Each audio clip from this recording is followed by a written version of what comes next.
Me, I'm an optimist, okay? Anybody that knows me, or if you're familiar with my channel, you'll probably agree that I'm a very positive person, both in life and when I review movies.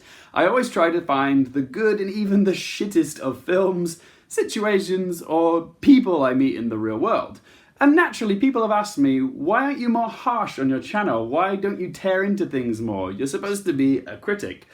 And to that I say, it takes a lot for me to be harsh, because people don't go out of their way to make failures, okay? They make something to entertain, or something that moves them, or something that's personal to them. And yeah, they've actually gone and made it and shown it with the world, okay? And I strongly believe no one really sets out to make an outright disaster, okay? There's a lot of time and effort and energy that goes into making films. And yeah, I'm just watching it and I have an opinion on it, okay? So yeah, I know what it takes to make something that you're passionate about, okay? And so I sort of respect anybody that's willing to take a chance and make something, even if the world isn't going to love it, okay? So yeah, to that, I try and find the good in even the worst of films and TV shows, okay? That's what I do, okay? I like to send out positive messages into the world because there's enough hate and negativity online, so I like to, spread a little bit of positivity where I can. But I did say one day I will come across a film that I will tear into because I just didn't agree with it in any way. And lo and behold, it has finally arrived because I watched a movie on Netflix a few nights ago. And yeah, I absolutely despise this film, okay? Fasten your seatbelts, kids, and get ready for me to review the excruciatingly unfunny Game Over Man. Oh god, even the title infuriates me. Bill Paxton is probably turning in his grave. That's it, man. Game over, man. It's game over. I've already given this film 101 minutes of my life, which I am never getting back. So the fact that I have to talk about it on my channel kind of bothers me because it's taking up even more time and energy of my life, which I'm never getting back. But I've just got to see this as a public service because, yeah, I've watched this film, so you don't have to, okay? Whether you watch it is your choice or not, but I'm going to strongly advise that you don't. So, Game Over Man stars the trio of guys from the TV series Workaholics: Holm, Blake Anderson, and Adam Devine. And this film is directed by Kyle Newacek, and all four of these guys had a part in crafting the script for Game Over Man. Or, as I like to call it, Die Hard for douchebags. Every guy loves Die Hard. It's a quintessential movie that men have bonded over for decades, and it's been copied and repackaged time and time again, okay? To the point now where it's become so overdone that it's not fun or original anymore. Oh my god. It's real life Die Hard.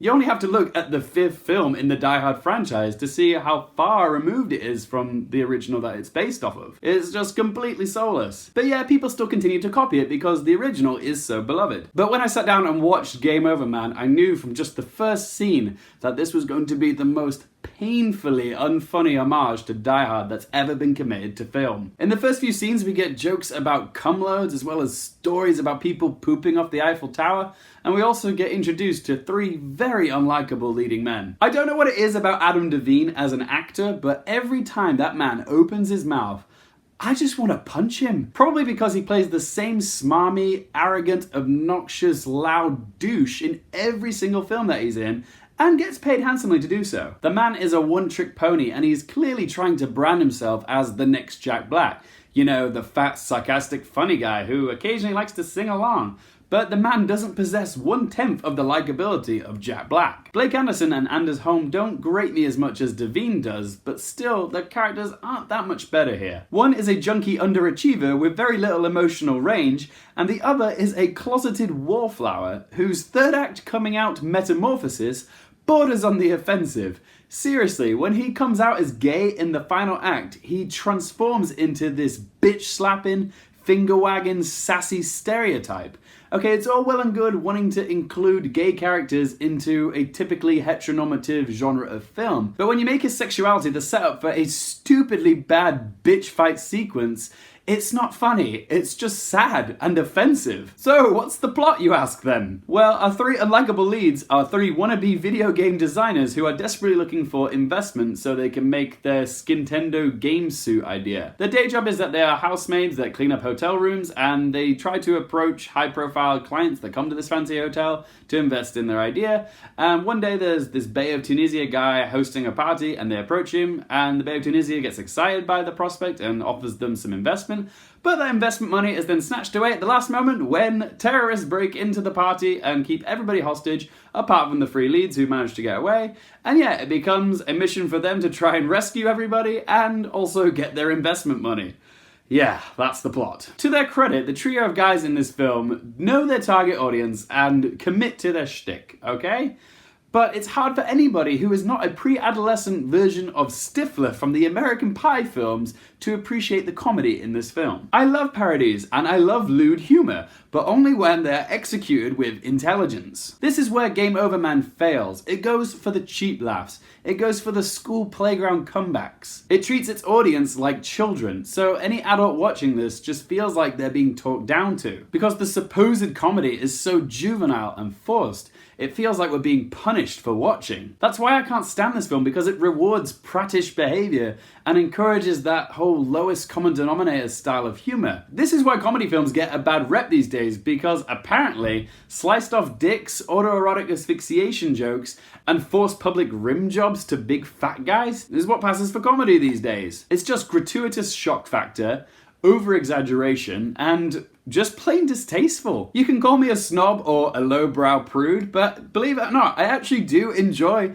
poop humor. I actually cried with laughter the first time I watched the food poisoning scene in Bridesmaids, but I love that scene because there was an actual function to the poop humor in the story, okay? It was built up to quite slowly. It did something to service the plot by showing Annie's inability to be a competent maid of honor. That's both character and plot development, okay? It serves a purpose. And it didn't go too far by going for gratuitous shock value by showing us like sprayed shit and diarrhea, okay? All we saw was the actresses portraying what it's like to have that, okay? We didn't need to see it because they convinced us of it. Well, you're really doing it, aren't you? You're just shitting in the street. That's poop humor done well. Game Over Man, though, is just a man-child stoner comedy which has more miss than hit jokes, which feel better suited to the early noughties than it does to today's standards. It's not even in the it's so bad it's good bracket. I actually felt myself getting dumber watching this. I'm trying to think of something positive to say, and the only thing that I can barely think of is that there was one character that didn't bother me and I did chuckle at, and that was Sam Richardson's tech guy. And yeah, even though he plays pretty much the same character that he does in Veep, I definitely did chuckle at him a few times, which I liked. But the sad news is, he's not around for that long as a character, and he's criminally underused anyways. And I also did like that it did subvert a few expectations when it revealed that two of the henchmen were gay and in a relationship together. That I thought was quite brave and did something a bit different, so yeah, kudos on him for doing that. But these things are just a drop in the bucket of positivity, because the negativity so vastly outweighs the positive stuff in this film. Like the villain, who's played by Jamie Demetriou, he is neither menacing or funny, so what is the point of him? The story itself is already derivative as a concept, and it does follow a very typical structure of friends falling out and then friends becoming friends again by the end of the movie. So yeah, it's so predictable and unoriginal. Let's ask those three questions. Would I watch this again? No, God! No, God, please, no! Would I recommend that you guys watch this? No! No! No! And what score am I going to give it? Well, it's finally happened. I've never given a film rating this low before, but yeah, it gives me great dishonor to say that Game Over Man gets a score of 1 out of 10. This film actually made me feel like my brain was dribbling out of my ear whilst I was watching this. I implore you to avoid this one like the plague, okay? I felt like this film was mocking me and insulting me as a viewer whilst I was watching it. It really is one of the worst films I've ever seen, and yeah, 1 out of 10 might even be too generous. And it infuriates me that this film might actually get a sequel. God, what is happening to the world? So my quick question for you guys today is, what film have you watched that made you feel dumber just by watching it?